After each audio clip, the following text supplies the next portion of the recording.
എന്നും എന്നോണം ഓർമ്മയിൽ വരുന്ന ഒരു വ്യക്തിത്വമാണ് സിദ്ദിഖേട്ടൻ്റെത്. ഞാൻ ആദ്യമായിട്ട് ക്രോണിക് ബാച്ചിലറാണ് ചെയ്യുന്നത്. അതിനു മുമ്പ് കാബൂളിവാലയ്ക്ക് വേണ്ടി എന്നെ വിളിച്ചതാണ്. പക്ഷേ അതേതോ കള്ള ഫോണാണ്, കള്ളത്തരത്തിൽ ആരോ വിളിക്കുന്നതാണെന്ന് പറഞ്ഞിട്ട് നിഷ്കരണം കാബൂളിവാല എന്ന് പറഞ്ഞ സിനിമയെ വേണ്ടാന്ന് വെച്ചവളാണ് ഞാൻ. അതിനുശേഷം ക്രോണിക് ബാച്ചിലറിന് ചെല്ലുമ്പോഴാണ് ഈ കഥ കംപ്ലീറ്റ് ഞാൻ അറിയുന്നത്.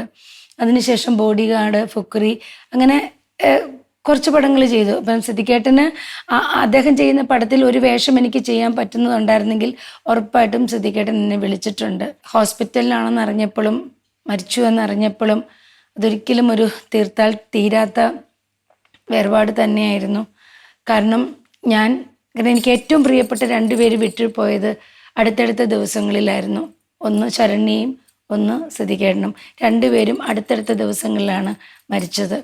എൻ്റെ ജീവിതത്തിൽ ഏറ്റവും അധികം എനിക്ക് കടപ്പാടും ബഹുമാനവും സ്നേഹവുമുള്ള ഒരു വ്യക്തിയാണ് സിദ്ദിഖേട്ടൻ.